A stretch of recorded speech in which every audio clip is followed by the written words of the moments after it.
তাওয়াবু কাসবিল হালালি ফরিদাতুম বা'দাল ফরিদা। অন্যান্য কাজকর্ম যেমন তোমার জন্য ফরজ, হালাল রিজিক অন্বেষণ করা তোমার জন্য ফরজ। হে মুমিন, ভুলে গেলে চলবে না, আল্লাহ পাক রব্বুল আলামিন তোমাকে নির্দিষ্ট একটা সময় দুনিয়াতে পাঠিয়েছেন। এই নির্দিষ্ট সময়ের বাইরে তুমি আর কোনো সময় পাবা না। যতটুকু সময় তুমি দুনিয়াতে থাকবা, আল্লাহ পাক রব্বুল আলামিনের বলানো দেখানো পথে তোমাকে চলতে হবে। এর বাইরে যদি কোনো কাজ করতে যাও, তাহলে অবশ্যই অবশ্যই তোমাকে জবাবদিহির কাঠগড়ায় দাঁড়াতে হবে। আল্লাহ পাক রব্বুল আলামিন বলেন, ওয়া মা মিন দাব্বাতিন ফিল আরদি ইল্লা আলাল্লাহি রিজকুহা ওয়া ইয়ালামু মুস্তাকাররাহা ওয়া মুস্তাওদাআহা কুল্লুন ফি কিতাবিন মুবিন।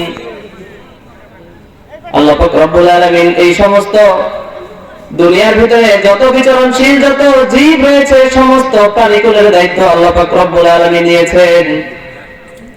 এই জন্য রিজিক তালাশের জন্য অবশ্যই বের হব, কিন্তু তালাশ করতে হবে রাজ্জাককে।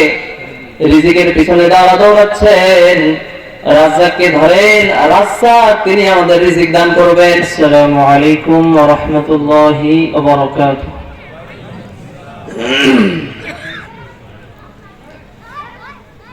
الحمد لله الذي جعل الشمس والقمر بحسبان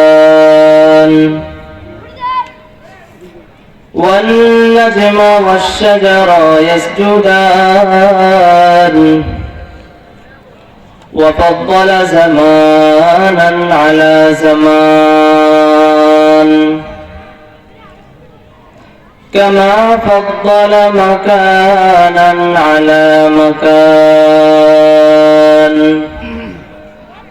وإنسانا على إنسان. ونشهد أن لا إله إلا الله وحده لا شريك له. ونشهد أن سيدنا وسندنا وحبيبنا وطبيب قلوبنا ومولانا محمدا عبده ورسوله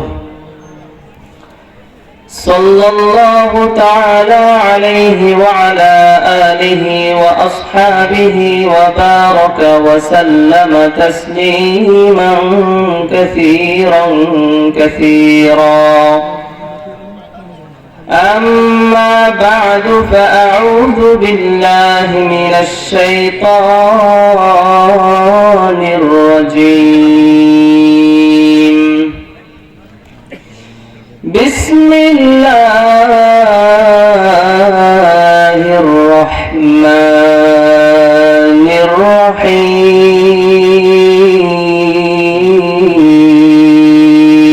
الرحيم. وما من دابة في الأرض إلا على الله رزقها ويعلم مستقرها ومستودعها كل في كتاب مبين. وقال النبي صلى الله عليه وسلم: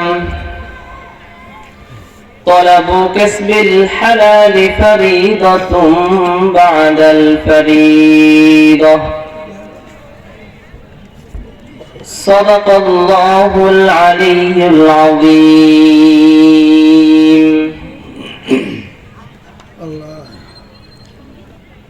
সুন্নাত নয় শুধু দাওয়াতের মেহমান, সুন্নাত নয় শুধু খাওয়া শেষে মধুপান, আর কিছু সুন্নাত আছে তুমি জানো কি? জানলেও জীবনে কখনো তা মানো কি, আরো কিছু সুন্নাত আছে তুমি জানো কি, জানলেও জীবনে কখনো তা মানো কি।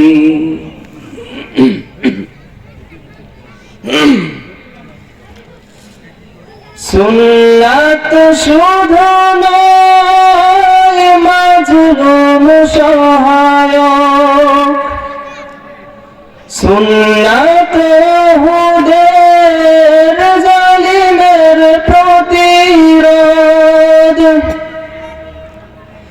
সুন্নাত শুধু নয় নির্জন ঢেলে যাওয়া,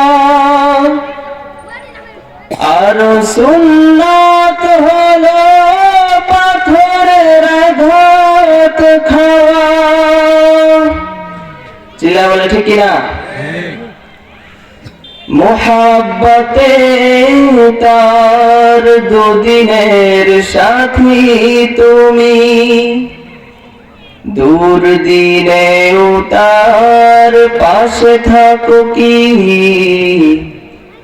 আরো কিছু সুন্নাত আছে তুমি জানো কি, জানলেও জীবনে কখনো তা মানো কি। সুন্নাত কোরআনের সমাজ বিনির্মাণে বৈরী সকল পথ মারিয়ে চলা, সুন্নাত দাওয়াতের দিনের পাশাপাশি ইসলাম রক্ষায় হাতে তলোয়ার তোলা,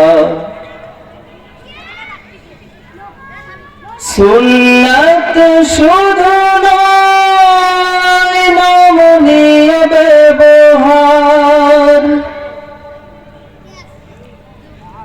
সুন্নাত হুদের জালিমের হুঙ্কার, সুন্নাত শুধু নয় বেশ চড়াতে যাওয়া, আর সুন্নাত হলো রাষ্ট্রনায়ক হওয়া। ঠিক না? মোহাব্বতে তার খালিদ উমর আলী আবু বকরের মতো পাশে থাকো কি, আর সুন্নাত আছে জানো না তো জানো না, জানলেও কখনো মাননি তো মানো না। আলহামদুলিল্লাহ,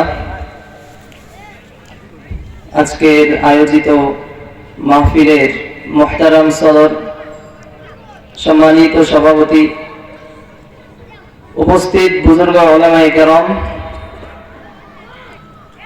বুড়া বাবারা, যুবক ভাইয়েরা, পর্দার আড়ালে মা ও বোনেরা, আল্লাহ পাক রব্বুল আলামিনের কাছে লাখো কোটি শুকরিয়া যে মহান রব্বুল আলামিন আমাদেরকে অত্যন্ত দয়া করে, মায়া করে, ভালোবেসে রহমতি বরকতি কোরআনের টুকরো বাগানে পৃথিবীর শ্রেষ্ঠ রাহবার উলামায়ে কেরামের মজলিসে, কোরআন এবং হাদিসের মজলিসে আসার জন্য এবং বসার জন্য তৌফিক দিয়েছেন। এজন্য হৃদয় উজাড় করে কালিমাত শুকর আমরা সকলেই শুকরিয়া আদায় করি, সকলেই বলি আলহামদুলিল্লাহ। দরুদ ও সালাম সাইয়্যিদুল মুরসালিন রাহমাতুল লিল আলামিন শাফিউল মুজনিবিন সাকিয়ে কাউসার নবিয়ুল আরব ওয়াল আজম আফতাব নবুওয়াত ফখরে মওজুদাত নবী মুহাম্মদ রাসূলুল্লাহ সাল্লাল্লাহু আলাইহি ওয়াসাল্লামের সমীপে আমরা ছোট স্বরে দরুদ শরীফ পড়ে সকলেই বলি সাল্লাল্লাহু আলাইহি ওয়াসাল্লাম। আল্লাহ পাক রব্বুল আলামিনের ঐশী বাণী কুরআনুল কারীমের অসংখ্য অগণিত আয়াতে কারিমা থেকে ছোট্ট একটি আয়াতে কারিমা তেলাওয়াত করেছি। আল্লাহ পাক রব্বুল আলামিন যদি তৌফিক দেন তো উপরোক্ত আয়াত নিয়ে কিছু আলোচনা করার জন্য চেষ্টা করব। আলোচনা বেশি লম্বা হবে না, কেননা লম্বা আলোচনা করার জন্য যে পরিমাণ ইলম প্রয়োজন হয়, জ্ঞানের প্রয়োজন হয়, আমি বয়সেও অনেক কম এবং ইলম কালামের দিক দিয়ে অনেক কম, এজন্য বেশি লম্বা চূড়া আলোচনা হবে না, খন্ড খন্ড কিছু কথা হবে। আল্লাহ পাক রব্বুল আলামিন সর্বপ্রথম আমাকে তৌফিক দান করুন এবং উক্ত আলোচনার উপরে আপনাদের সবাইকে যেন আমল করার জন্য তৌফিক দান করেন, সকলে বলি আমিন। আল্লাহ পাক রব্বুল আলামিন বলেন, ইয়া আইয়ুহান নাসু কুলু মিমা ফিল আরদি হালালান তাইয়্যিবা, হে মানুষ সকল তোমরা হালাল রিজিক অন্বেষণ করো।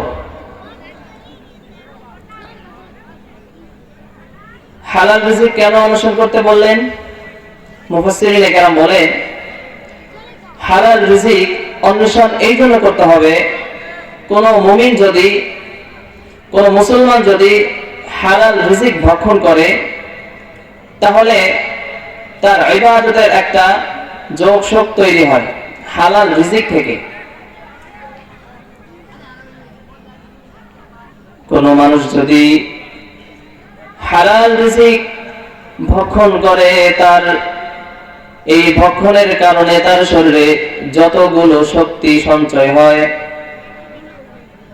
রক্ত চলাচল করে এবং যে মাংস তার শরীরে গঠন হয়,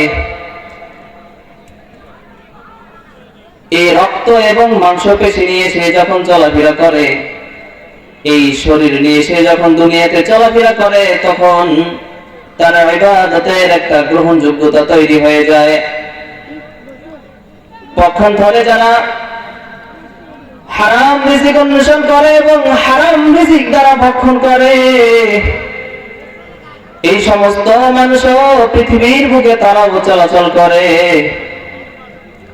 কিন্তু দুজনের মধ্যে পার্থক্য হলো যে হালাল রিজিক অন্বেষণ করে, যে হালাল খায় সে ইবাদতের দিকে ধাবিত হয়, আর যে খুঁজে খুঁজে হারাম জিনিস খায় এবং হারাম দ্বারা তার শরীরটাকে গঠন করে, সে ভালো কাজ তো দূরের কথা, দুনিয়ার ভিতরে নিকৃষ্টতম কাজ সেই মানুষগুলো করে। সে ফর এক্সাম্পল, দুনিয়ার ভিতরে আশরাফুল মাখলুকাত মানুষই যে শুধু বসবাস করার বিষয়টা এমন না, দুনিয়ার উপরে কুকুরও বসবাস করে, বিড়ালও বসবাস করে। হাকিমুল উম্মত মুজাদ্দিদে মিল্লাত হযরত আশরাফ আলী থানভী রাহমাতুল্লাহি আলাইহি বলেন, যে সমস্ত প্রাণী হারাম ভক্ষণ করে, এই সমস্ত প্রাণী তো গোশত প্রথমত খাওয়া যাবেই না, দ্বিতীয়ত যেমন সাধারণত কুকুর হারাম খায়। কুকুর কি খায়? পায়খানা খায়, যত ধরনের আবর্জনা ময়লা, যত নাপাক জিনিস কুকুর ভক্ষণ করে। তো আশরাফ আলী থানভী রাহমাতুল্লাহি আলাইহি বলেন, কোন কুকুরের সাথে যদি ভিজা লুঙ্গি অথবা কোনো কাপড় যদি সংস্পর্শে যায়, স্পর্শকৃত হয়, তাহলে ওই কাপড়টা নাপাক হয়ে যায়। এবং কোন কুকুর যখন কোন পাত্রে, কোন বর্তনে যখন মুখ লাগায়, ওলামায়ে কেরাম বলেন যে কমাস কম 7 বার ধৌত করতে হয় এবং সর্বশেষ যখন ধৌত করবে মাটি দিয়ে ভালোভাবে ধৌত করতে হয়। তো যার মুখে এত পরিমাণ নাপাক, তার শরীরে কি পরিমাণ নাপাক। তো প্রাণীকুলের ভিতরে আরেকটা প্রাণী হচ্ছে বিড়াল। বিড়ালও তো চতুষ্পদ যন্ত্রের ভিতরে একটা, বিড়ালও খায়। বিড়াল কি খায়? বিড়াল যেহেতু মানুষের বাড়িতে চলাফেরা করে ডিম খায়, মাছ খায়, বিভিন্ন জিনিস খায় বিড়াল। তবে বিড়ালের ঝুঁটা কিনা নাপাক না। বিড়াল একটা জায়গা থেকে খাইলে মানুষও সেই জায়গা থেকে খাইতে পারে। দুটার মধ্যে পার্থক্য হচ্ছে, কুকুর যেহেতু সে নাপাক খায়, এই জন্য তার মন মানসিকতাও নাপাক। কুকুরের কোনো শরম লজ্জা নাই। দেখবেন কুকুর যখন ইস্তেঞ্জা করে, প্রসাব করে, মানুষজন দেখে না, এক পা আলোক করে হয় দেওয়ালে দিবে, মোটরসাইকেল দাঁড়ায় থাকলে মোটরসাইকেলেও মারা দেয়, যেখানে পাবে সেখানে কুকুর কি করে, প্রসাব করে। এবং ক্রিটিক্যাল যে বিষয়টা, যে মানুষের যৌন চাহিদা, যেটা কুকুরে কুকুরে মিলে গেলে রাস্তার মাঝখানেও দেখা যায় অনেক সময় শুরু হয়ে যায়। যেটা বোঝাতে চাচ্ছি, কুকুরের কোনো লজ্জা শরম নাই। একটু চিন্তা করে দেখেন, বিড়াল পায়খানা করে, বিড়ালও প্রসাব করে, কিন্তু কখনো কোনো মানুষের সামনে করে না। সে গোপনে নীরবে নিবৃত্তি ভাবে এই কাজগুলো করে। এবং বিড়ালের ডাকের ভিতরেও একটা মজা আছে। ছোট বাচ্চারা বিড়াল দিয়ে খেলা করে, বিড়ালের ডাকটা শুনলে তাদের কাছে ভালো লাগে। পক্ষান্তরে কুকুরের ঘেউ ঘেউ শব্দ শুনলে বাচ্চারা কেঁদে দেয়। বিড়াল নিয়ে মসজিদেও যাওয়া যায়। হুজুর পাক সাল্লাল্লাহু আলাইহি সাল্লামের জামানায় কেউ যদি মসজিদে বিড়াল নিয়ে যাইতো, হুজুর পাক সাল্লাল্লাহু আলাইহি সাল্লাম তাকে কোনো ধরনের গালি দিতেন না। তাকে বলতো আবু হুরায়রা, বিড়ালের বাবা বলে সম্বোধন করেছে। জলিল কদর সাহাবী, যেই সাহাবী এত হাদিস বর্ণনা করেছেন, হাদিস গ্রন্থের যত কিতাব আছে সব থেকে, লিখিত আকারে যত হাদিস আছে সব থেকে বেশি হাদিস বর্ণনা করেছেন হযরত আবু হুরায়রা রাদিয়াল্লাহু তাআলা আনহু। অনেকে আবু হুরায়রা রাদিয়াল্লাহু তাআলা আনহুর আসল নামটাও জানে না। সবাই জানে বিড়ালের বাপ। আবু হুরায়রা মানে কি? বিড়ালের বাপ। তো হালাল জিনিসের একটা আসর, একটা চিহ্ন মানুষের খাওয়ার ভিতরে, বডি ল্যাঙ্গুয়েজের ভিতরে কি পায়? প্রকাশ পায়।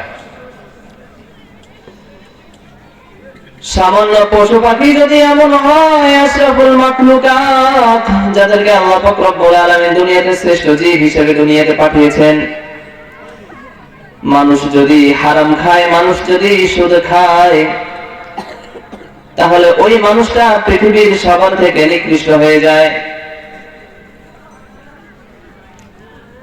যে মানুষগুলো হারাম খায়, ওই সমস্ত মানুষের ইবাদত আল্লাহ পাক রব্বুল আলামিনের কাছে গ্রহণযোগ্য হয় না।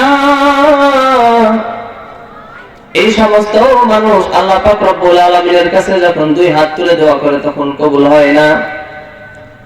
কেননা ইবাদত গ্রহণযোগ্য, কবুল হওয়ার জন্য শর্ত হচ্ছে হালাল রিজিক অন্বেষণ করা। রাসূল আকরাম সাল্লাল্লাহু আলাইহি সাল্লাম বলেন, তলবু কাসবিল হালালি ফরিদাতুম বাদাল ফরিদাহ। অন্যান্য যতগুলো কাজ রয়েছে, ফরজ কাজের ভিতরে হালাল রিজিক অন্বেষণ করাও তোমার জন্য ফরজ। আমার আল্লাহ রাব্বুল আলামিন বলেন, ফাইদা কুদিয়াতিস সালাতু ফান্তাশিরু ফিল আরদি ওয়াবতাগু মিন ফাদলিল্লাহ। হে মুমিন মুসলমান, তোমরা যখন নামাজ পড়ে তোমরা যখন ফারেগ হয়ে যাইবা, অন্যান্য কাজ করবা, অবশ্যই করবা। তোমার স্বামী সন্তান, তোমার স্ত্রী সন্তান আছে, তাদেরকে খাওয়াইতে হবে।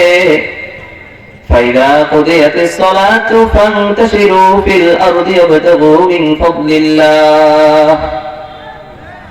তোমরা যখন নামাজ শেষ করবা, তখন ইবাদতের জন্য, ইবাদত শেষ করার পর রিজিকের জন্য তোমরা বের হয়ে পড়ো। দুনিয়াতে দুই ধরনের রিজিক আমি আল্লাহ দিয়েছি। এক ধরনের রিজিক হলো হালাল রিজিক, যেটা আমার পক্ষ থেকে আসে। আর এক ধরনের রিজিক হচ্ছে আমার পক্ষ থেকে না। এই তোমরা যদি হালাল রিজিক অন্বেষণ করে, হালাল রিজিক খেয়ে যদি ইবাদত করতে পারো, হে আমার বান্দারা, তাহলে তোমরা ইবাদত বন্দেগী করবা, আমাকে ডাকবা, আল্লাহ বলে ডাকবা, আমি সাথে সাথে তোমার আল্লাহ ডাকের জবাব আমি দিয়ে দেব। সকলে বলেন আল্লাহু আকবার। ইবাদত বন্দেগী করে যদি মজা না পাই, তাহলে ইবাদত বন্দেগী করব কিভাবে?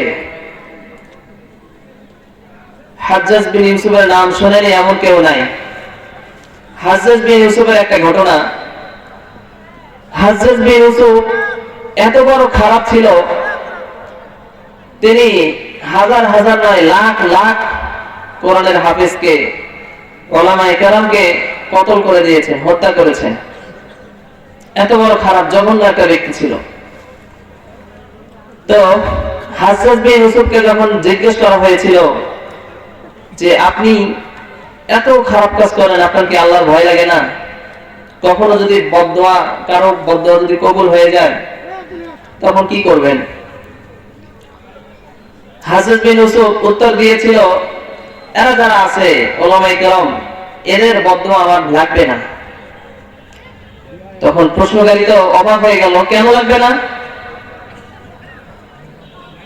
আমাদের এই এলাকায় যত উলামায়ে কেরাম আছে, যত মসজিদের ইমাম সাহেব আছে, যত পরহেজগার ব্যক্তি আছে, সবাইকে আমার বাড়িতে আমি দাওয়াত খাওয়াই।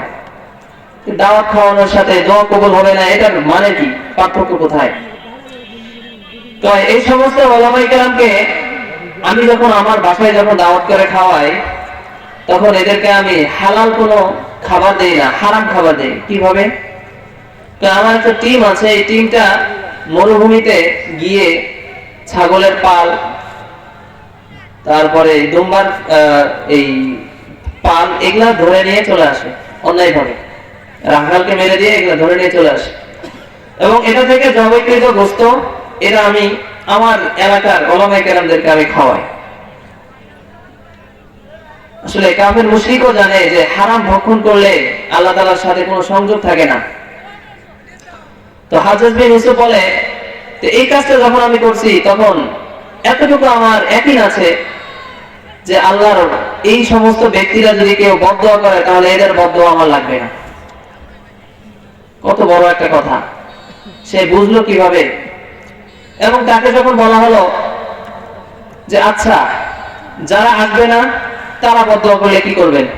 যারা আসে না ওদের বাড়িতে আমি হারাম খাবার পাঠাই দিই এবং হাদিয়া তোফা দেই, সব হারাম টাকা দিই। শুধু তাই নয়,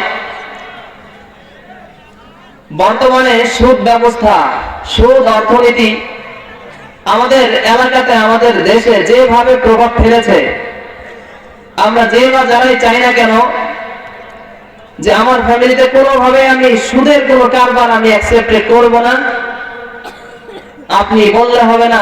আমাদের সিস্টেমের ভিতরে, আমাদের অর্থনীতির ভিতরে এটা এমন ভাবে লেগে গেছে, সুদের গন্ধ বাতাস আমাদের সকলের গায়ে গায়ে লেগে গেছে। ভুল বললাম? এলাকাতে যেভাবে কিস্তি, গ্রামীণ ব্যাংক, তারপরে আরো যত খামার, যত ভাবে আমরা লোন নিচ্ছি না কেন, সবগুলোই তো সুদ। সুদের বাইরে কেউই নাই। এর জন্যই তো সংসদে দাঁড়িয়ে মেলানোর মতো লুচ্চা, সে কাদিয়ানীদের পক্ষ হয়ে কথা বলে, মুসলমানের বিপক্ষে কথা বলে, তাকে এত মানুষ বদদোয়া দেয়, তারপর মরে না কেন? কথা একটাই, আমাদের শরীরে হালাল কোনো জিনিস নাই, তো সব হারাম। এই জন্য আমাদের দোয়া কবুল হয় না। বর্তমানে শুধু মেননের মতো লুচ্চা না, আরো কত লুচ্চা আছে যারা কিনা সংসদ থেকে বিসমিল্লাহকে মাইনাস করে কথা বলে, মাইনাস করতে চায়। এবং আরো যারা আছে, যারা ইসকনের যারা ঝান্ডাবাহী বাংলাদেশে যারা প্রতিষ্ঠা করতে চায়, তাদেরকে স্পষ্ট ঘোষণা জানাই দিতে চাই, বাংলাদেশ এটা হচ্ছে মুসলিম কান্ট্রি। এখানে 95% মুসলিম জনতা এখানে বসবাস করে। এখানে চাইলেই ইসকনের ঝান্ডা এখানে উত্তোলন করা সম্ভব না। আমরা যদি সামথিং সে ফর সামথিং, আমরা ভারতে যে সমস্ত কর্মকাণ্ডগুলো ভারতে ঘটে, এগুলা যদি কোনো একটা আমাদের দেশে যদি খালি ঘটতো, তাহলে কি হয়ে যেত? বর্তমানে যে ইস্যুটা চলতেছে যেমন আমাদের শত বছরের আমাদের হৃদয়ের স্পন্দন বাবরি মসজিদটাকে তারা ভেঙে রাম মন্দির বানিয়েছে। এবং বর্তমানে আরেকটা হচ্ছে আজমির শরীফ। এই কয়েকদিন আগে ঘটনা দেখলাম, আজমির শরীফের নিচেও নাকি মন্দির আছে। এটা কোনো যুক্তিযুক্ত কথা? এটা কি আজ থেকে এই আজমির শরীফকে আজকের আর বাবরি মসজিদকে আজকের? অথচ এইটা নিয়ে তারা কোর্টে রিট জারি করছে যে এটার নিচেও কি আছে? মন্দির আছে। এবং সেগুলো তো ওই দেশে কার্যকরিতাও হচ্ছে। সামান্য থেকে সামান্য কিছু একটা হয়ে গেলেই ভারত থেকে হুমকি ধমকি আসে, আসে কিনা? তা আমরা হচ্ছি মুসলমান জাতি, আমরা কখনো বুলেট বোমা কোন অস্ত্রের মুখে দাঁড়ালে আমরা কখনো ভয় পাই না। রাসূল সাল্লাল্লাহু আলাইহি সাল্লামের আজ থেকে 1450 বছরের আগে ভবিষ্যৎবাণী তিনি করে গিয়েছেন যে শেষ জামানায় হিন্দুদের সাথে মুসলমানদের একটা যুদ্ধ সংগঠিত হবে, যেটাকে নাম দেওয়া হয়েছে গাজওয়াতুল হিন্দ। আমার তো মনে হচ্ছে সেই দিন আর বেশি দূরে না, যেই দিন আমরা মুসলিম জনতা হিন্দুদের সাথে আমরা লড়াই করে রাসূলের যে কাঙ্ক্ষিত যে বিজয়ের কথা বলেছে, সেই বিজয়ের ঝান্ডা ইনশাআল্লাহ আমাদের হাতে থাকবে ইনশাআল্লাহ। আসলে বিজাতিরা তাদের চিন্তাধারা কেমন, আমাদের চিন্তাধারা কেমন? বিজাতিদের চিন্তাধারা হচ্ছে মুসলমানদেরকে আল্লাহ তাআলা থেকে দূরে রাখতে হবে। সেই জন্য তারা পায়তারা করতেছে যে কোনো ভাবে ইনকাম সোর্সের ভিতরে, ব্যবসা বাণিজ্যের ভিতরে যদি তাদের হারামটাকে যদি আমরা ঢুকিয়ে দিতে পারি তাহলে আমরা সাকসেস। এবং তারা তাদের দাবিতে তারা সাকসেস। যদি কোনো মুসলমান জেনে শুনে যদি হারাম খায় তাহলে তার সাথে আল্লাহ পাক রব্বুল আলামিনের কোনো সম্পর্ক থাকে না। কুকুর হারাম খায়, কুকুরের পশমও হারাম। হুজুর পাক সাল্লাল্লাহু আলাইহি সাল্লাম একদিন ঘর থেকে বের হচ্ছে, বের হয়ে দেখে জিবরাইল আলাইহিস সালাম দাঁড়ানো। হুজুর পাক সাল্লাল্লাহু আলাইহি সাল্লাম জিজ্ঞেস করলেন, জিবরাইল ভিতরে আসো না কেন? জিবরাইল আলাইহিস সালাম বলেন, ইয়া রাসূলুল্লাহ, আপনার ঘরে হয়তোবা নাপাক কোনো জিনিস আছে। হুজুর পাক সাল্লাল্লাহু আলাইহি সাল্লাম সঙ্গে সঙ্গে জিজ্ঞেস করলেন, হে আয়েশা, ভিতরে কি কোনো নাপাক কোনো বস্তু তোমার ভিতরে কি ঘরে কি কেউ আসছিল? হযরত আয়েশা রাদিয়াল্লাহু তাআলা আনহা বলল, হে রাসূল, আপনার নাতি একটা কুকুরের বাচ্চাকে টানতে টানতে ঘরের ভিতরে নিয়ে চলে এসেছে। সেই বাচ্চাটার সাথে দীর্ঘক্ষণ খেলা করেছে, হয়তোবা তারই কোনো নাপাক বস্তু রুমের ভিতরে পড়ে গিয়েছে। হুজুর পাক সাল্লাল্লাহু আলাইহি সাল্লাম বলেন, হে আয়েশা, দেরি না করে দ্রুত ঘরটাকে ভালোভাবে পরিষ্কার করে ঝাড়ু দিয়ে ফেলিয়ে দাও। কেননা জিবরাইল আলাইহিস সালাম অনেকক্ষণ যাবত বাইরে দাঁড়ানো, নাপাক বস্তু ঘরের ভিতরে থাকার কারণে জিবরাইল ঘরে প্রবেশ করে না। হুজুর পাক সাল্লাল্লাহু আলাইহি সাল্লামের হাদিস, লা তাদখুলুল জান্নাতা লা তাদখুলুদ দার, যে ওই ঘরে রহমতের ফেরেশতা প্রবেশ করে না যে ঘরে কুকুর এবং জিনের ছবি থাকে। সে যেটা যারই ছবি হোক, আমার বাচ্চার ছবি আমি ঘরে টাঙিয়ে রেখেছি, কুকুর তো হিসাব পড়ে। এই সমস্ত জিনিস করলেও তো রহমতের ফেরেশতা প্রবেশ করে না। এই জন্য মুসলমানের জন্য সর্বপ্রথম যে কাজটা, সেই কাজটা হচ্ছে হালাল রিজিক অন্বেষণ করা। আমার আল্লাহ রাব্বুল আলামিন বলেন, ওয়া মা মিন দাবাতিন ফিল আরদি ইল্লা আলাল্লাহি রিজকুহা, পৃথিবীতে বিচরণশীল যত ধরনের প্রাণী রয়েছে, সমস্ত প্রাণীর রিজিকের দায়িত্ব আমি আল্লাহ নিয়েছি। হে বান্দা, তুমি যখন দুনিয়াতে বিচরণ করবা, তুমি আমার হুকুম মেনে চলো, তোমার রিজিকের দায়িত্ব আমি আল্লাহ নিয়েছি। ইয়ামান দেশ থেকে আবু আশআরী রাদিয়াল্লাহু তাআলা আনহু এবং আবু মালিক আশআরী রাদিয়াল্লাহু তাআলা আনহু হুজুর পাক সাল্লাল্লাহু আলাইহি সাল্লামের কাছে যাচ্ছিলেন।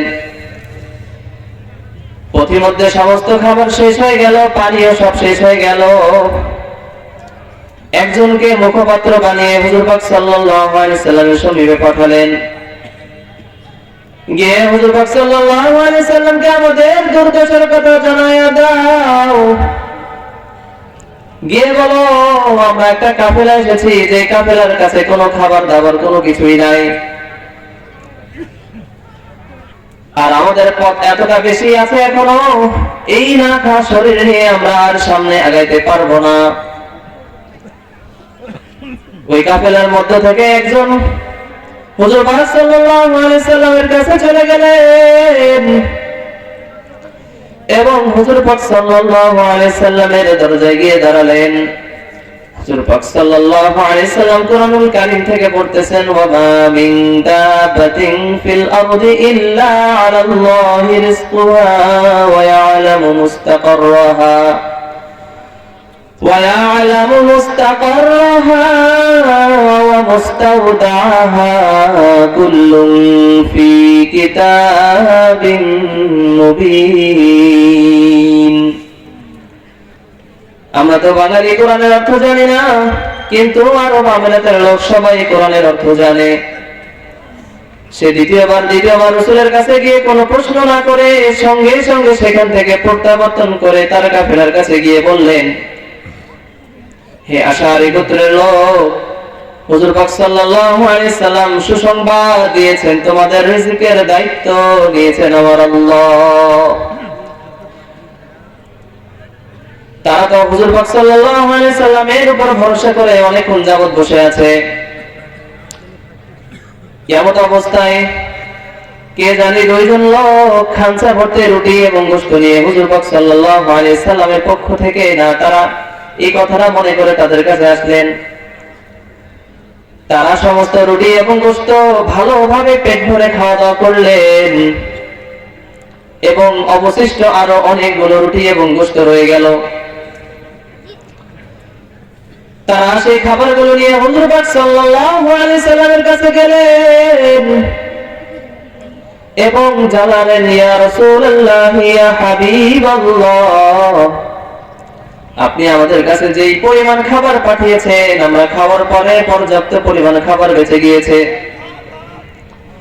হুজুর পাক সাল্লাল্লাহু আলাইহি সাল্লাম বলেন, হে সাহাবী,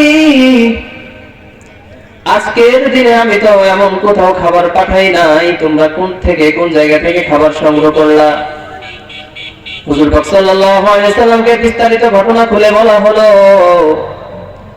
হুজুর পাক সাল্লাল্লাহু আলাইহি সাল্লাম বললেন, এই খাবার আমি ব্যবস্থা করি নাই, এই খাবার ব্যবস্থা করেছেন তিনি, যিনি সমগ্র মানব জাতির সমস্ত মাখলুকাতের রিজিকের দায়িত্ব আমার আল্লাহ নিয়েছে। তো সাহাবীরা আল্লাহ পাক রব্বুল আলামিনের উপর ভরসা করেই বসেছিলেন এবং আল্লাহ পাক রব্বুল আলামিন তাদেরকে নৈরাশ করে নাই। তাদের কাছে যথা সময়ে তাদের কাছে রিজিক পৌঁছে গিয়েছে। এটা কি নতুন কোন কথা? হযরত মুসা আলাইহিস সালামের উম্মতকে, বনি ইসরাঈলকে আল্লাহ পাক রব্বুল আলামিন মানো আর সালওয়া কি খাওয়ায় নাই? খাওয়াইছেন। এবং এটাও বলেছিলেন, হুজুর মুসা আলাইহিস সালাম বলেছিলেন, আজকের খাবার কালকের জন্য রাখিও না, আল্লাহ পাক রব্বুল আলামিন আগামী কালকে আবার পাঠাবে। তো তারা তাদের দোষের কারণে আল্লাহ পাক রব্বুল আলামিনের কাছ থেকে এই নিয়ামতটাকে তারা আর পায় নাই। হুজুর পাক সাল্লাল্লাহু আলাইহি সাল্লাম বলেন, যদি সেই দিন যদি ওই উম্মতরা যদি এই ভুল কাজটা না করত, আল্লাহ পাক রব্বুল আলামিনের কথা যদি অমান্য না করত, তাহলে কিয়ামত পর্যন্ত আল্লাহ পাক রব্বুল আলামিন আসমান থেকে খানা বান্দাদেরকে খাওয়াইতো। এবং এটা হচ্ছে আল্লাহ পাক রব্বুল আলামিনের একটা সূরত। আর একটা সূরত হচ্ছে ফাইদা কুদিয়াতিস সালাতু ফান্তাশিরু ফিল আরদি ওয়াবতাগু মিন ফাদলিল্লাহ। যেহেতু আল্লাহ পাক রব্বুল আলামিন রিজিকের দায়িত্ব আল্লাহ নিয়েছেন, এটা একটা সূরত হচ্ছে তোমরা যখন নামাজ পড়ে ফেলবা। আমাদের দুনিয়াতে তো টাকা ইনকামের জন্য, রিজিক তালাশের জন্য অনেক মাধ্যম রয়েছে, সেই মাধ্যমের মধ্যে এটাও একটা মাধ্যম হচ্ছে নামাজ পড়ার পর তোমরা বেরিয়ে পড়ো, দুনিয়াতে বিচরণ করো, অনুগ্রহ তালাশ করো। কেননা আল্লাহ পাক রব্বুল আলামিন যদি রিজিক যদি আমাদেরকে না দিতেন, তাহলে এমন কোন দ্বিতীয় আর কোন সত্তা নাই যে সত্তা আল্লাহকে বলবেন যে এটা দেন না কেন। আল্লাহ পাক রব্বুল আলামিন দয়া করে মায়া করে মানুষকে রিজিকের দায়িত্ব মানুষে নিয়েছেন। যদি এই রিজিকের দায়িত্ব যদি আমাদের এলাকার চেয়ারম্যানকে দেওয়া হতো, শত শত ভোটে চেয়ারম্যান নির্বাচিত হয়েছে, যদি চেয়ারম্যান একজনকে ডেকে বলতো ধরো আগামীকাল থেকে তুমি রিক্সা চালাইবা, তখন ওই লোকটা বলতো চেয়ারম্যান সাহেব আমি কি ভোট আপনাকে দেই নাই, আমাকে কেন রিক্সা, আমাকে একটা প্রাইভেট কার দিতে পারবেন না, আমাকে রিক্সা কেন। আরেকজনকে ডেকে যদি বলা হয় ধরো তোমাকে টেম্পু দিলাম, 4000 অটো দিলাম, তুমি এটা চালাও, ও বলবে আমার ভোটেও তো আপনি হয়েছেন, আমাকে একটা বিমান দেন। আল্লাহ পাক রব্বুল আলামিন কত সুন্দরভাবে তকসিম করে দিয়েছেন, এই রিজিকের তকসিমটা আল্লাহ পাক রব্বুল আলামিন কত নিখুঁত ভাবে দিয়েছেন। যে যেই কাজটা পারে আল্লাহ পাক রব্বুল আলামিন তাকে সেই কাজই দিয়েছেন। অনেকে আছে রোদ্রে গরমের দিন সেই সকাল থেকে নিয়ে সন্ধ্যা পর্যন্ত মাঠে খাটে, আমার মতো ব্যক্তিকে মাঠে নিয়ে যান না, 1 ঘন্টায় অবস্থা একদম চিপসা হলে সব গরম হয়ে যায়। আল্লাহ পাক রব্বুল আলামিন যে কাজ যে পারবে আল্লাহ পাক রব্বুল আলামিন সেই কাজের দায়িত্বই তাকে দিয়েছেন। কত সুন্দর ভাবে আল্লাহ পাক রব্বুল আলামিন রিজিকের বন্টন করেছেন। আর আজকে আমরা মানুষেরা দুনিয়াতে আসার পরে আমরা ভুলে গিয়েছি যে কেউ না কেউ আমাকে দুনিয়াতে পাঠিয়েছে। এই জিনিসটা আমরা ভুলে যাওয়ার কারণে আজকে আমাদের সকাল হয় মাথায় চিন্তা থাকে কারখানায় যেতে হবে, কাজে যেতে হবে, অনেকে ফজরের নামাজ না পড়ে বের হচ্ছে, সারা দিন কাজ করে আবার বাড়িতে চলে আসতেছে। একজন সত্তা তো অবশ্যই আছেন যিনি আমাদের সব কাজ পর্যবেক্ষণ করতেছেন। যারা নাস্তিক, যারা বিশ্বাস করে না রবে, যে রব আছে একজন, এইরকম ছোট্ট একটা ঘটনা, জৈনক একজন বুজুর্গের সাথে এরকম একটা ডিবেট হওয়ার কথা ছিল যে আল্লাহ, একজন বলে আল্লাহ আছে, আরেকজন বলে আল্লাহ নাই। যে আস্তিক, যে আল্লাহ বিশ্বাস করে সে বলবে আল্লাহ আছে, আরেকজন নাস্তিক সে বলতেছে আল্লাহ নাই। তো ওই এলাকার বুজুর্গকে ডাকা হলো যে আমরা 2 দল বসে এটাকে আমরা ফয়সালা করব, আসলে আল্লাহ আছে না নাই। পরে ওই জামানার বড় ইমাম যে ছিল তাকে আসতে বলা হলো রাজ দরবারে, যে নাস্তিক সে আগে থেকে এসে বসে আছে, আর ওই এলাকার বড় হুজুর সে আসতেছে না, মোটামুটি 1 ঘন্টা পার হয়ে গেছে, 2 ঘন্টার কাছাকাছি, 2 ঘন্টা হয়ে যাচ্ছে, আসতেছে না। তখন নাস্তিক বলতেছে আসলেই আল্লাহ নাই, এই কথাটা সে প্রমাণ করতে পারবে না বিধায় সে আসতেছে না। তো দেখা গেল সবাই উঠে যাবে, এমন অবস্থায় হঠাৎ সে হুজুর চলে আসলো। আসার পর বলতেছে আপনি এত দেরি করলেন কেন, রাজা একদম খেপে গেছে, আপনি এত দেরি করলেন কেন? বলতেছে রাজা সাহেব আমার সাথে আজকে যে ঘটনা ঘটছে যদি আপনাকে শোনাই তাহলে আপনার অবস্থা খারাপ হয়ে যাবে। কি এমন ঘটেছে আমাকে খুলে বলো। তো তখন হুজুর বলতেছে আমি যখন এরাদা করেছি, ইচ্ছা পোষণ করেছি আমি নদীর ওই পার হব, আসে দেখি কোনো নৌকা বা কোনো বৈঠা কোনো কিছুই নাই, তা আমি দাঁড়াই রইলাম, যাবো কিভাবে, কোনো মাঝিও নাই। তো কেমনে কেমনে কোথা থেকে জানি কাঠ কুড়া চলে এসে অটোমেটিকলি একটা নৌকা হয়ে গেল। নৌকাটা আমি উঠলাম, নৌকাটা অটোমেটিক আমাকে নদীর এই পার করে দিল। এই কথা শোনার সাথে সাথে রাজার মাথা গেছে গরম হয়ে, হুজুর আসছেন, আপনি এমনিতেই দেরি করে আসছেন, আবার এসে আমাদেরকে এমন কথা শোনাচ্ছেন যেটা যুক্তিযুক্ত নয়। এটা কি হওয়া সম্ভব? একটা গাছ নিজে নিজে কাটে এখানে নদীর উপর আসে পড়লো, পরে নিজে নিজে নৌকা হয়ে আপনাকে পার করে নিয়ে আসলো, এটা কি কখনো সম্ভব? কেউ না কেউ তো নৌকাটাকে বানিয়েছে, একজন তো বানানোওয়ালা অবশ্যই আছে। তখন হুজুর ওই সম্মেলনে যারা ছিল সবাই একে ডেকে বলল, হে মুমিন মুসলমান, ভুলে গেলে চলবে না, এত বড় আসমান, যে আসমান খুঁটি ছাড়া আল্লাহ পাক রব্বুল আলামিন দাঁড় করে রাখছে। এত বড় জমিন, যে জমিন পানির উপরে ভাসমান। আল্লাহ পাক রব্বুল আলামিন মানুষ জাতিকে সৃষ্টি করেছেন, শুধু তাই নয়, আরো যত ধরনের মাখলুকাত দুনিয়াতে সৃষ্টি করেছেন, অবশ্যই কোনো না কোনো উদ্দেশ্য নিয়ে দুনিয়াতে পাঠিয়েছেন। সাধারণ একটা মোবাইল, এই মোবাইল একটা সময় ছিল না, এই মোবাইলটা এখন মানুষের কাজে কাজে প্রয়োজনে এমন ভাবে জড়িয়ে গিয়েছে। এই মোবাইল বানানোওয়ালা অবশ্যই কোনো না কোনো কারণ দিয়ে এই মোবাইলটাকে বানিয়েছে। এই মোবাইল দিয়ে আমরা এক জায়গা থেকে এক জায়গায় যোগাযোগ করি, ইমেইল করি, হোয়াটসঅ্যাপ মেসেজ করতেছি, অনেক ধরনের কাজ আদান প্রদান হচ্ছে, আমাদের উপকারে আসতেছে। তো আমরা দুনিয়াতে এসেছি কোনো কারণ ছাড়া নয়, অবশ্যই আমাদের জন্য কোনো না কোনো কারণ আছে। এত বড় আসমানের মালিক আল্লাহ, যে আল্লাহ রিজিকের দায়িত্ব নিজে নিয়েছেন, সেই রিজিকের দায়িত্ব যদি আল্লাহ নিয়ে থাকেন, তাহলে কোনো মানুষের পক্ষে রিজিক তালাশ করে খাওয়া সম্ভব না যদি আল্লাহ পাক রব্বুল আলামিন যদি রিজিক না দেন। আল্লাহ পাক রব্বুল আলামিন হাজার হাজার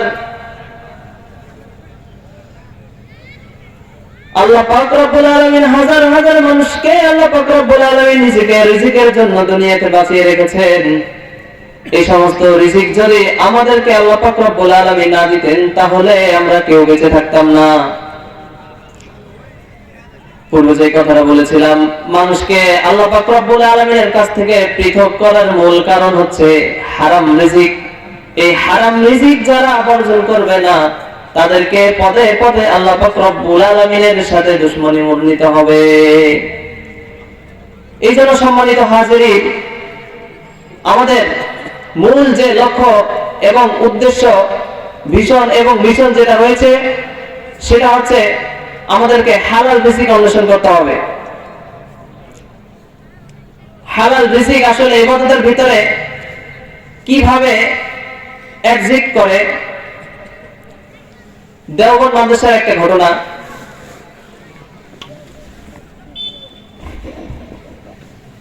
হযরতে কাসেম নানুতুবি রাহমাতুল্লাহি আলাইহি, যেহেতু যুগে যুগে মানুষকে হারাম রিজিক ভক্ষণ করে করে আল্লাহ পাক রব্বুল আলামিনের কাছ থেকে ডিএক্টিভেট করে দেওয়া হচ্ছিল,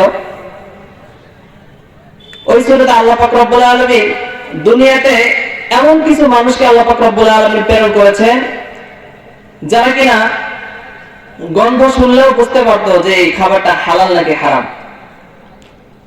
হযরতে কাসেম নানুতুবি রাহমাতুল্লাহি আলাইহি জিহ্বায় কোনো জিনিস দিলে তিনি বুঝে ফেলতেন যে এটা কি হালাল নাকি হারাম। আশরাফ আলী থানভী রাহমাতুল্লাহি আলাইহি বলেন যে দেওবন্দ জামানায় ওই সময় একজন ঘাস বিক্রেতা ছিল। ঘাস বিক্রেতার নাম হচ্ছে শাহজি। সে বাজারে ঘাস বিক্রি করত, তার সে 6টা আটি বিক্রি করত, 2 পয়সা 2 পয়সা করে 6 পয়সা হইতো। তো এইটা নেওয়ার জন্য এত ভিড় বাজারে, কিন্তু সে কখনো তার ডিমান্ড কখনো বাড়িয়ে দিত না। অনেক মানুষ দূর দূরান্ত থেকে তার ঘাস নিতে আসতো। কেন? শাহজির ঘাস যদি গরুকে খাওয়ানো হয়, তাহলে গরু দুধ বেশি দেয়। এই জন্য সবাই সিরিয়াল ধরে আসে শাহজির ঘাস নিয়ে যেত। তো শাহজি এই 6 পয়সা দিয়ে তিনি কি করতেন? এই 6 পয়সা দিয়ে তিনি প্রথমত 2 পয়সা দিয়ে বাড়ির জন্য বাজার করতেন, এবং আর 2 পয়সা এলাকায় যারা গরিব দুঃখী তাদের কাছে এটা বিলিয়ে দিতেন, এবং আর 2 পয়সা যেটা থাকতো তিনি এটা আলাদা সঞ্চয় করতেন। যে ওই সময় যেহেতু দেওবন্দ মাদ্রাসা অনেক বড় ছিল, এখনো বড়, তো দেওবন্দ মাদ্রাসার কিছু ওলামায়ে কেরামকে নিয়ে এসে তিনি মেহমানদারি করতেন। তো দেখা গেল হিউজ পরিমাণ যখন টাকা, একটা অ্যামাউন্ট যখন তার জমা হয়ে যেত, তখন দেওবন্দ মাদ্রাসার কিছু ওলামায়ে কেরামকে নিয়ে এসে খাওয়াই দিতেন। এবং কাসেম নানুতুবি রাহমাতুল্লাহি আলাইহি তিনি মাঝে মাঝেই বলতেন যে শাহজি দাওয়াত দেবে কবে, শাহজির বাড়িতে দাওয়াত খেতে হবে। তো অন্যান্য যারা মুরিদান ছিল তারা বলতো, হুজুর আসলে দাওয়াত তো অনেকেই খাওয়ায়, আপনি শাহজির নাম বারবার বলেন কেন? কয় শাহজির বাড়ি থেকে আমি যখন খাওয়া দাওয়া করে আসি তখন 40 দিন পর্যন্ত আমার ইবাদতের একটা স্পৃহা থাকে। 40 দিন পর্যন্ত আমার কোনো গুনাহ করতে মন চায় না। 40 দিন পর্যন্ত আমার তাহাজ্জুদ কেন কোনো নফল ইবাদত আমার কাছ থেকে ছুটে যায় না। কিন্তু অনেক সময় এমন হয়েছে ছোট থেকে ছোট কোনো হারাম জিনিস ভিতরে যাওয়ার কারণে ইবাদতের মন মানসিকতা নষ্ট হয়ে যায়, ইবাদত করতে ইচ্ছে পোষণ করে না, ইবাদত করতে মন চায় না। হযরতে আবু বকর রাদিয়াল্লাহু তাআলা আনহুর জামানার ঘটনা। হযরতে আবু বকর রাদিয়াল্লাহু তাআলা আনহু 3 দিন যাবত না খাওয়া শরীর নিয়ে বসে আছে। একজন সাহাবী হযরতে আবু বকর রাদিয়াল্লাহু তাআলা আনহুকে দেখে তিনি বাড়ি থেকে দৌড়ে গিয়ে কিছু খাবার আনলেন, হযরতে আবু বকর রাদিয়াল্লাহু তাআলা আনহুকে দিলেন এবং হযরতে আবু বকর রাদিয়াল্লাহু তাআলা আনহু সেগুলো খাওয়া শুরু করলেন। সাহাবী জিজ্ঞেস করলেন, আমিরুল মুমিনিন, আপনি অন্যান্য সকল সময় আমাকে জিজ্ঞেস করে খাওয়া খেতেন, এখন আপনার কি হয়ে গেল, আপনি আমাকে জিজ্ঞেস করলেন না কেন? হযরত আবু বকর রাদিয়াল্লাহু তাআলা আনহু বললেন, সাহাবী বলো, কোথায় থেকে এই খাবার তুমি পেয়েছো? সাহাবী বললেন, আমি যখন মুশরিক ছিলাম, কাফের ছিলাম, তখন এই গোত্রের পাশ দিয়ে যাওয়ার সময় একজনকে আমি ঝাড়ফুঁক করে দেওয়ার ফলে সে ভালো হয়ে গিয়েছিল। হঠাৎ আমি যখন সেদিন যাচ্ছিলাম, তাদের একটা অনুষ্ঠান ছিল, তাদের অনুষ্ঠান থেকে আমাকে কিছু খাবার কিছু দিয়েছে, এই খাবার আমি আপনার সামনে উপস্থাপনা করেছি। হযরত আবু বকর রাদিয়াল্লাহু তাআলা আনহু বললেন, সাহাবী, তুমি আমাকে শেষ করে দিয়েছো, তুমি আমাকে ধ্বংস করে দিয়েছো। এই কথা বলার সাথে সাথে হযরত আবু বকর রাদিয়াল্লাহু তাআলা আনহু মুখের ভিতর হাত ঢুকে দিয়ে বমি করার চেষ্টা করতেছেন বারবার। 3 দিন না খাওয়া শরীর বমি হতে চাচ্ছে না, এমন অবস্থায় বারবার চেষ্টার ফলে কেন জানি অসুস্থ হয়ে যাওয়ার মতো হয়ে গিয়েছে, কোনোভাবেই ভিতর থেকে বের হচ্ছে না। একজন সাহাবীকে ডেকে বললেন, সাহাবী, যাও এক বালতি পানি নিয়ে আসো। ইচ্ছা মতো পানি পান করার পরে মুখে হাত দিয়ে সমস্ত খাবার বের করে বমি করে দিলেন। সাহাবায়ে কেরাম বললেন, আমিরুল মুমিনিন, চাইলে এমনটা এত কষ্ট করে খাবারটা বের করলে, না বের করলেও পারতেন, এত কষ্ট করার কি প্রয়োজন ছিল? আমিরুল মুমিনিন হযরত আবু বকর রাদিয়াল্লাহু তাআলা আনহু বলেন, হে সাহাবী, তোমরা শোনো নাই, রাসূল পাক সাল্লাল্লাহু আলাইহি সাল্লাম বলেছেন, লা ইয়াদখুলুল জান্নাতা জাসাদুন গুদিয়া বিল হারাম। যে শরীরের যে মাংসতে যারা পরিমাণ কোনো হারাম ম্যাগ হয়ে যাবে, ওই শরীর কখনো জান্নাতে প্রবেশ করবে না। আর আমি এই আবু বকর যদি খাবার বের করতে গিয়ে যদি আমার মরণ হয়ে যায়, আমি আবু বকর আমার মরণটাকে বেছে নিব, তারপর এই হারাম খাবার আমার পেটের ভিতরে রাখবো না। সাহাবায়ে কেরামের চিন্তাধারা কেমন ছিলেন আর আমাদের চিন্তাধারা কেমন? আমাদের চিন্তাধারা হলো একটু ভালো করে খাইতে পারলেই হয়েছে, এত কিছু তাহকিকের কি প্রয়োজন, বাঁচবো আর কয়দিন। এইরকম ভাবে যারা দুনিয়াতে চলাফেরা করে, তাদের প্রশ্নের উত্তর কি তারা সঠিকভাবে দিতে পারবে? আল্লাহ পাক রব্বুল আলামিন বারবার বলেছেন, হে মুমিন, হে মুসলমান, তোমরা মুমিন হওয়া ব্যতীত, পাক্কা মুসলমান হওয়া ব্যতীত কবরে আসিও না। কবরটা অনেক ভয়ঙ্কর।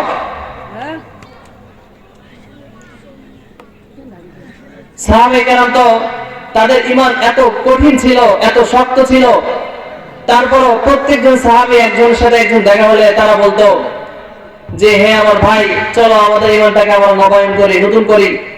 আল্লাহ পাক রব্বুল আলামিন বলেন, ওয়া ইযা তুলিয়াত আলাইহিম যাদাতহুম ঈমানা, যখন তোমরা কোরআনের কারিমের আয়াত যখন তোমরা শুনবা, তখন তোমাদের ঈমান যাদাতহুম ঈমানা, তোমাদের ঈমান বৃদ্ধি হবে। এই যে আপনারা ঠান্ডা দিয়ে এত কষ্ট করে এই ওয়াজ মাহফিলের প্যান্ডেল বসছেন, কত কষ্ট, তারপর কেন আছেন? কোরআন হাদিসের মাহফিল। এই সমস্ত মজলিস গুলাকে ফেরেশতারা এমন ভাবে বেষ্টন করে চতুর্দিক থেকে যে একজনের উপরে একজন, একজনের উপরে একজন, এইভাবে একবারে 7 আসমান পর্যন্ত তারা দাঁড়ায় থাকে। আল্লাহ পাক রব্বুল আলামিন জিজ্ঞেস করে, কি রে তোমরা এইভাবে এখানে দাঁড়ায় আছো কেন? কে আল্লাহ, দুনিয়াতে একটা জায়গাতে আপনার নামের গুণগান গাওয়া হচ্ছে, সেই জন্য আমরা এখানে দাঁড়িয়ে আছি। তো এত গুরুত্বপূর্ণ একটা মজলিসে আমরা যেহেতু বসতে পেরেছি, এটার থেকে আর গুরুত্বপূর্ণ কথা আর কি হতে পারে? এটার থেকে ভালো আর মজলিস আর কি হতে পারে? এই তৌফিকটা আল্লাহ পাক রব্বুল আলামিন আমাদেরকে দিয়েছেন।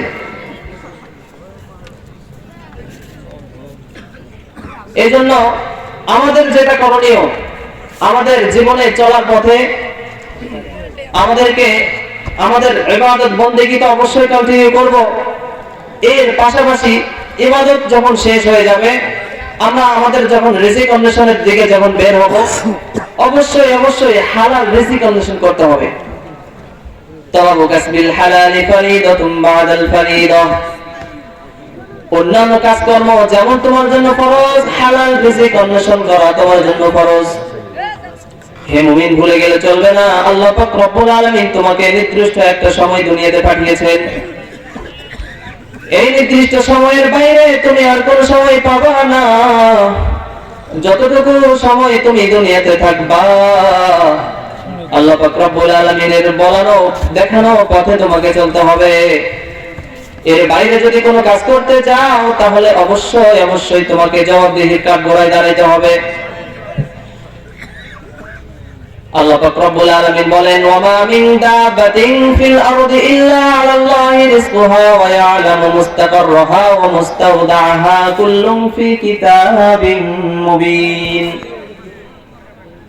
আল্লাহ পাক রব্বুল আলামিন এই সমস্ত দুনিয়ার ভিতরে যত বিচরণশীল যত জীব রয়েছে, সমস্ত প্রাণীকুলের দায়িত্ব আল্লাহ পাক রব্বুল আলামিন নিয়েছেন। এই জন্য রিজিক তালাশের জন্য অবশ্যই বের হব, কিন্তু তালাশ করতে হবে রাজ্জাককে। রিজিকের পিছনে দৌড়াচ্ছেন, রাজ্জাককে ধরেন, রাজ্জাক তিনি আমাদের রিজিক দান করবেন। ছোট্ট একটা ঘটনা বলে শেষ করে দিচ্ছি। হযরত মূসা আলাইহিস সালামের একটা ঘটনা। তিনি তার স্ত্রীকে নিয়ে মরুভূমি দিয়ে পাড়ি দিচ্ছিলেন। এমন সময় অন্ধকার জঙ্গলে তার স্ত্রীও হচ্ছে অন্তঃসত্ত্বা, গর্ভবতী অবস্থা। এমন সময় আলো নাই, কিছু নাই। তিনি আলোর খোঁজে বের হলেন, পাহাড়ে গেলেন। গিয়ে তিনি যেহেতু কালামুল্লাহ ছিলেন, আল্লাহ পাক রব্বুল আলামিনের সাথে কথা বলতেন। তা আল্লাহ পাক রব্বুল আলামিনের সাথে এক পর্যায়ে তার কথা শুরু হয়ে গেল। কথা হতে হতে হঠাৎ তার মনে হলো, কিরে আমি তো আমার স্ত্রীকে রেখে আসছি। আল্লাহ পাক রব্বুল আলামিনের মনের খবর জানে কিনা? তখন মূসা আলাইহিস সালামকে আলাদাভাবে কিছু বললেন না। মূসাকে বললেন, হে মূসা, তোমার সামনে এটা কি? কে আল্লাহ, পাথর। কে তোমার লাঠি দিয়ে এটাকে আঘাত করো, বাড়ি দাও। তো মূসা আলাইহিস সালাম সাথে সাথে বাড়ি দিলেন। যে এখানে একটা পাথর ফেলে আরেকটা পাথরের টুকরা সামনে চলে আসলো। বললেন, আবার এটার উপরে বাড়ি দাও। আবার একটা বাড়ি দিলেন, দিয়ে দ্বিতীয় আরেকটা পাথর বের হয়ে আসলো। মূসা আলাইহিস সালামকে আবার হুকুম করা হলো, এটা তো আরেকটা বাড়ি দাও। সর্বশেষ পাথরটা ভেঙে গিয়ে দেখলেন যে ভিতরে একটা পিঁপড়া মুখের ভিতরে অনুপরিমাণ একটা খাবার নিয়ে সে তাসবিহ পড়তেছে। আল্লাহ পাক রব্বুল আলামিন মূসা আলাইহিস সালামকে জিজ্ঞেস করলেন, দেখো সে কি করতেছে। পিঁপড়া তাসবিহ পড়তেছেন। মূসা আলাইহিস সালাম তো বুঝতে পারলেন। মূসা আলাইহিস সালাম সাথে সাথে জিজ্ঞেস করলেন, পিঁপড়া তোমার রিজিকের দায়িত্ব কে নিয়েছেন? পিঁপড়া সঙ্গে সঙ্গে বললেন, আমি এখান থেকে যতবার আল্লাহু আকবার বলে ডাক দেই, যতবার তাসবিহ পড়ে আমার আল্লাহ সাথে সাথে সেগুলো শোনেন। এবং আমার যখনই ক্ষুধা পায়, এটার ভিতরেও আমাকে রিজিকের ব্যবস্থা তিনি করে দেন। তিনি কে? তিনি কে? চিল্লায় বলেন। তো এতগুলো পাথরের ভিতরে আল্লাহ পাক রব্বুল আলামিন ছোট্ট একটা প্রাণীর কথা যদি শুনতে পারেন, তাহলে আপনি আমি কি আল্লাহ পাক রব্বুল আলামিনের কাছে এত পর হয়ে গেলাম? আপনি আমি কি আল্লাহ পাক রব্বুল আলামিনকে ডাকলে কি আল্লাহ শুনবে না? অবশ্যই শুনবে, তবে ডাকার মতো ডাকতে হবে। হযরত ওমর রাদিয়াল্লাহু তাআলা আনহু থেকে বর্ণিত, তিনি বলেন যে কোন বান্দা যদি রিজিকের ব্যাপারে আল্লাহ পাক রব্বুল আলামিনের কাছে এরকম ভাবে ভরসা করে রিজিকের বিষয়ে, আল্লাহ পাক রব্বুল আলামিন তার রিজিকের দায়িত্ব নিজে নিয়ে নেবেন। কিভাবে? একজন একটা পাখি যখন তার নীড় থেকে, তার কক্ষ থেকে সে যখন উড়াল দেয়, তাওয়াক্কালতু আলাল্লাহ, সে আল্লাহ পাক রব্বুল আলামিনের উপরে ভরসা করেই বের হয়, এবং সে যখন সন্ধ্যার সময় সে যখন আবার তার কক্ষে ফিরে আসে, সে পেট ভর্তি খাবার খাওয়ার পরে ফিরে আসে। তো সেম ভাবে মানুষ যদি কখনো আল্লাহ পাক রব্বুল আলামিনের উপরে ভরসা করে যদি ঘর থেকে বাইরে হয় এবং সন্ধ্যা হওয়ার আগে আগে সে যদি ভরসা করার মতো যদি ভরসা করে, তাহলে অবশ্যই সে পেট ভর্তি খাবার খেয়েই ঘরে ফিরবে। কিন্তু আমরা তো আসলে ওই রকম ভাবে ভরসা করি না। আর অনেকে ভরসা করবে এইভাবে যে ঠিক আছে হুজুর, দেখি তাহলে আমি আজকে বসে থাকি, দেখে আল্লাহ আমাকে কিভাবে খাওয়ায়। আর দুনিয়া বিল ওয়াসাইল লা বিল ফাযাইল, ওসিলা তো লাগবে। ইবাদত বন্দেগী সারাদিনে আপনি ফজরের জন্য 20টা মিনিট রাখেন, জোহরের জন্য 20 মিনিট, আসরের জন্য 20 মিনিট, মাগরিবের জন্য 20 মিনিট, এশার জন্য 20 মিনিট, আপনি সারাদিনে 2টা ঘন্টা আল্লাহ পাক রব্বুল আলামিনকে দেন। বাকি সময়গুলো আপনি আপনার কাজ করেন না, সমস্যা নাই তো। তাহলে দেখা যাবে হালাল রিজিক অন্বেষণ করতে পারবো এবং ওই খাবার খেয়ে ইবাদতের মন মানসিকতা বৃদ্ধি পাবে। প্রধান মেহমান চলে আসছে, আলোচনা আর আমি দীর্ঘায়িত করব না, যেহেতু শীতের রাত, আপনাদের বসে থাকতেও অনেক কষ্ট হচ্ছে, আমিও অসুস্থ, মোটামুটি মাসে একবার ডাক্তার চেক আপ করাইতে হয়, হার্টের এখন থেকে কি জানি সমস্যা হয়ে গেছে। মূলত আসছিলাম দোয়া নিয়তে, বিশেষ করে একটু দোয়া করবেন, খাস করে আপনাদের দোয়া তো অবশ্যই কবুল হবে। এতগুলা মানুষ কোরআনের মাজমা, কোরআন শোনার নিয়তে আসছেন, এবং আজকে এখান থেকে যাওয়ার সময় কিছু কিছু বিষয়ের উপরে আমরা ওয়াদাবদ্ধ হব। প্রথম হচ্ছে, আমরা যতদিন পর্যন্ত আল্লাহ পাক রব্বুল আলামিন আমাদেরকে দুনিয়াতে জীবিত রাখছেন, বেঁচে রাখছেন, আমরা আল্লাহ পাক রব্বুল আলামিনের ইবাদতকে আমরা ছাড়বো না। এক নম্বর কি বললাম? আমরা নামাজ ছাড়বো না। দ্বিতীয়ত, ইনকাম যেটা করব সেটা 1 টাকা হোক, 2 টাকা হোক, কম হোক, তবে ভালো হোক। চট্টগ্রামে একটা কথা বলে, কম খাও গম খাও। কম হোক কিন্তু ভালো হোক। লাখ লাখ টাকা ইনকাম, থাই খেলে অনেকে কোটি কোটি টাকা ইনকাম করতেছে। আমাদের এলাকায় দেখলাম বাড়ি করে ফেলতেছে, গাড়ি কিনে ফেলতেছে। অনেকে বলে তুই কি করতেছিস? এটার নাম দুনিয়া না। দুনিয়া তো আসছি আমরা, এই আছে এই নাই। আপনার বাপ দাদারা একদিন ছিল, এখন নাই। আমি আছি, আপনি আছি, আপনি আমিও থাকবো না। সবাইকেই কবরের পথে যেতে হবে। তো কবরের পথে যদি যাব, তাহলে কিছু প্রশ্নের হল তো করে যাওয়া উচিত। না হলে মুনকার নাকির যখন জিজ্ঞেস করবে, কবরের সওয়াল জবাব যখন জিজ্ঞেস করবে, মান রব্বুকা মান দীনুকা মান নাবিয়ুকা, তখন আপনার আমার উত্তর কি হয়ে দাঁড়াবে? কি দেবেন উত্তর? এই জন্য আজ থেকে যেহেতু এত কষ্ট করে বসছেন, কিছু না কিছু তো সবক দেওয়া উচিত। 1 নম্বর, আমরা নামাজ ছাড়বো না। নামাজ হচ্ছে আল্লাহ পাক রব্বুল আলামিনের সাথে কথা বলার অন্যতম একটা মাধ্যম। এবং এই হালাল রিজিক, আল্লাহ পাক রব্বুল আলামিন যে হালাল রিজিকের দায়িত্ব নিয়েছেন, নামাজ পড়লে কয়েকটা পুরস্কার আছে, তার ভিতরে একটা পুরস্কার হচ্ছে আল্লাহ পাক রব্বুল আলামিন রিজিকের দায়িত্ব নিয়ে নেন এবং বিনা হিসাবে জান্নাত দিয়ে দেন। কি বিনা হিসাবে জান্নাত দরকার আছে কিনা? এজন্য আমরা নামাজ ছাড়বো না। এবং রিজিক যেহেতু অন্বেষণ করতে হয়, আমরা বিশেষ করে হালাল রিজিক অন্বেষণ করার জন্য তৌফিক দান করুন। আমরা বেশি বেশি এই বিষয়টা নিয়ে চেষ্টা করব। ওয়া আখিরু দাওয়ানা আলহামদুলিল্লাহি রাব্বিল আলামিন।